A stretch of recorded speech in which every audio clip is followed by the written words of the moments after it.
Untuk orang yang bilang nulis itu gampang, Anda goblok. Itu aja. Karena itu membuktikan kalau misalkan kalian itu adalah orang terbodoh dan orang tergoblok di seluruh dunia. Mengapa? Karena pertama, untuk nulis Anda harus research. Research tuh maksudnya gini, kalau misalkan kalian pengen tulisan kalian bagus, dan kalau misalkan kalian pengen tulisan kalian tuh maksudnya gini, kalau misalkan kalian pengen nulis artikel, berita atau novel sejarah, kalian jelas perlu research. Kalian harus nge ngecari material yang pengen kalian tulisin, karena kalau misalkan kalian nggak tahu topik yang kalian pengen nulis, ngapain kalian nulis. Dan kalau misalkan kalian, ini juga berlaku kalau misalkan kalian pengen nulis fiksi juga. Kalau misalkan kalian pengen nulis fiksi, kalian perlu tahu trop-tropnya. Trop itu maksudnya kayak klise, pola-pola cerita yang ada beberapa genre. Kalau misalnya genre romansa itu ada kayak trope kalau misalkan mereka tuh bakal pisah, pacarannya bakal pisah, habis itu di akhirnya bakal reunite lagi, bakal gabung lagi. Nah, itu contoh dari trope. Kalian harus ngepelajarin trop-trop ini biar kalian bisa ngepromosin karya kalian. Karya kalian kayak kalian bisa bilang, "Oh, di sini nanti bakal ada trop ini, bakal ada klise ini." Itu bakal bikin pembaca-pembaca tuh pada pengen beli, karena biasanya banyak pembaca yang pengen nyari karya-karya atau novel-novel, kalau kalian pengen bikin novel yang udah mereka kenali lah, yang mereka udah suka, yang mereka udah baca. Karena hampir semua pembaca tuh bukan tipe-tipe orang yang pengen hal yang baru, hal yang bagus banget ya, hal yang masterpiece harus Shakespeare. Enggak, mereka kebanyakan tuh pengen ya baca yang ringan-ringan aja, yang enggak terlalu serius-serius amat. Dan kalian harus nge-research juga tren-tren dari situ kalau misalnya kalian pengen nulis fiksi juga. Terus yang kedua, kalian harus kreatif. Dalam creative writing kalian harus kreatif. Wow. Karena kalau misalkan tulisan kalian biasa aja, pembaca bakal mati kebosanan. Dan fungsi dari tulisan kalian, kalau misalkan kalian pengen bikin novel, ya harus menghibur. Dan kalau misalkan kalian pengen menghibur, harus unik, harus menarik, harus kreatif, dan paling utama harus bagus. Karena percuma kalau misalkan menarik tapi nggak bagus, ya percuma juga. Terus yang ketiga adalah keseimbangan. Maksudnya gini, yang gue bilang tadi, tulisan kalian itu harus kreatif juga, tapi kalian harus nyeimbangin tulisan kalian tuh isinya jelas dan bahasanya juga harus kreatif. Karena kalau misalkan bahasa kalian puitis tapi pembacanya nggak ngerti, itu percuma. Dan kebalikannya juga, kalau misalkan isi kalian jelas tapi bahasanya polos, pembaca mati kebosanan kayak tadi yang gue bilang di poin kedua. Dan kalau misalkan kalian pengen nyeimbangin isi dan bahasa yang kreatif, kalian harus latihan.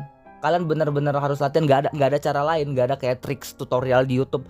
Caranya itu ya latihan. Kalian nulis berkali-kali biar kalian bisa tahu. Kalian harus nulis puisi. Pokoknya nulis puisi itu benar-benar cara yang paling sukses lah, cara yang paling bagus untuk melatih keseimbangan cara isi yang jelas dan bahasa yang kreatif.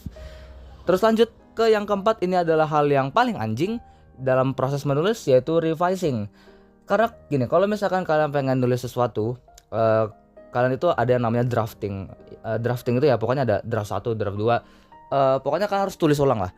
Nah, kalau misalkan kalian pengen nulis, kalau kalian nulis sesuatu, sebuah karya, yang bagian serunya tuh cuman draft 1 doang, kayak draft awal. Karena di situ kan kalian baru first time kayak nyari-nyari ide, oh gini gitu, jadi seru. Terus draft kedua, keseruannya tuh makin nurun ya, tapi masih seru lagi, kalian nge-tweak kayak ngerubah-ngerubah, masih seru lah. Terus draft ketiga, draft keempat, draft kelima, itu nilai keseruannya tuh makin nurun, kalian lama-lama makin bosen. Dan kalau misalkan kalian benar-benar pengen bagus karyanya, kalian bisa nulis ulang kayak 6 kali atau bahkan lebih. Kalau misalkan kalian pengen jadi penulis yang profesional ya, bahkan penulis kayak Brandon Sanderson yang udah nulis bertahun-tahun dan banyak bukunya yang panjang-panjang, dia masih benci revising. Dia kalau misalkan revising, dia harus 6 kali atau bahkan lebih, nggak tahu juga, pokoknya banyak lah dia nge-revise. Dan itu adalah salah satu, dia udah ngakuin itu adalah bagian atau tahapan dalam menulis yang paling nyesek, paling anjing lah pokoknya ya. Nggak ada lagi kata yang bisa ngejelasin selain kata anjing. Dan kalau misalkan kalian pengen nge-revise-nya lebih bagus lagi, kalian harus nunggu beberapa bulan dulu. Jadi kalau misalkan kalian udah selesai draft 1, kalian harus nunggu kayak sebulan, 2 bulan, atau bahkan ada yang nungguin setengah tahun baru kalian bisa mulai draft kedua. Kenapa? Karena kalau misalkan kalian langsung aja ke bagian draft 2, kalian itu masih nge-bias. Kalian itu masih kayak pengen, oh ini bagus, oh ini bagus banget. Jadi kalau misalkan kalian udah nunggu kayak misalnya setengah tahun, kalian udah dapat penglihatan yang lebih objektif lah. Kalian masih bisa berada di posisi pembaca yang pertama kali ngebaca karya kalian. Dan dengan itu kalian bisa lebih kritis dengan karya kalian dan makin bisa bikin jadi lebih bagus. Dan itu adalah hal yang paling apa ya? Paling ngebosenin karena ya gue pengen cerita ini ya lebih bagus sekarang gitu loh. Pengen pengen cepet-cepet lah ngerjainnya kalau gitu. Tapi kalau misalnya kalian jadi perlu kesabaran juga dalam proses nge-revising. Nah, sekarang kenapa sih banyak orang yang bilang nulis itu gampang dan nggak cuman tentang nulis, banyak juga orang yang bilang kayak gambar, bikin musik, main musik, editing itu pada gampang.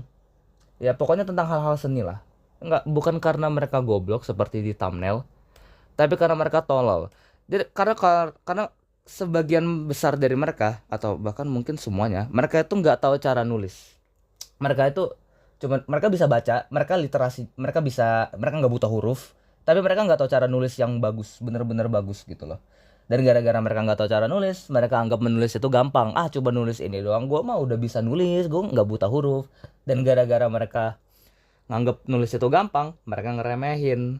Ya sama lah kayak gambar, kayak sebenarnya enggak sih, kalau gambar nggak terlalu gue ngeliat, meskipun ada beberapa orang yang tolol yang bilang gambar itu gampang, tapi kalau misalkan yang main musik itu gue mulai sering-sering banyak orang yang pada bilang ah ini cuman piano, cuman pencet-pencet not, ah gue bisa. Mereka ngeremehin orang-orang yang bener-bener pengen beneran bisa gitu loh. Dan juga ada yang kedua, yaitu mereka tuh cuma mau dapat duit gampang doang. Mereka nggak peduli soal bener-bener mempelajari nulis doang. Jadi makanya banyak banget novel-novel yang dibikin sama AI. Mereka nyari jalan pintas, mereka nggak mau kerja keras, mereka nggak mau pelajarin cara buat nulis yang bener dan bagus. Mereka cuma mau dapat duit. Kalau misalkan mereka pengen dapat duit, mereka cari cara yang lain. Yaitu nggak ada cara yang buat bikin duit gampang. Nggak ada. Kalau mereka ini kebanyakan mereka mungkin gara-gara mereka coba buat nulis, tapi mereka tahu kalau misalkan nulis itu agak susah. Ternyata nggak segampang yang mereka kira. Jadinya mereka keluar dan atau enggak nyari AI atau enggak mungkin kalau misalkan mereka nyari komisi sih, tapi nggak apa-apa sih sebenarnya kalau kalian nyari komisi itu nggak apa-apa juga sih. Dan sebenarnya kalau misalkan kalian pengen nulis dan cuman pengen duitnya, sebenarnya nggak apa-apa, fine-fine aja. Gue bukan orang yang bener-bener kayak pure artis banget, kayak semua penulis itu harus bener nggak boleh dapat duit lah, mereka itu harus bener-bener mendedikasikan hidup mereka dalam menulis, nggak. Kalau misalkan kalian pengen duitnya doang nggak apa-apa, asalkan kalian bener-bener pelajarin cara nulisnya, nggak pakai jalan-jalan pintas. Itu aja sih yang gue masalahin. Oke, ini video pertama gue, jadi ya nggak, kalau misalkan ada kesalahan ya mohon maaf. Gue agak songong sih di video ini. Bye bye.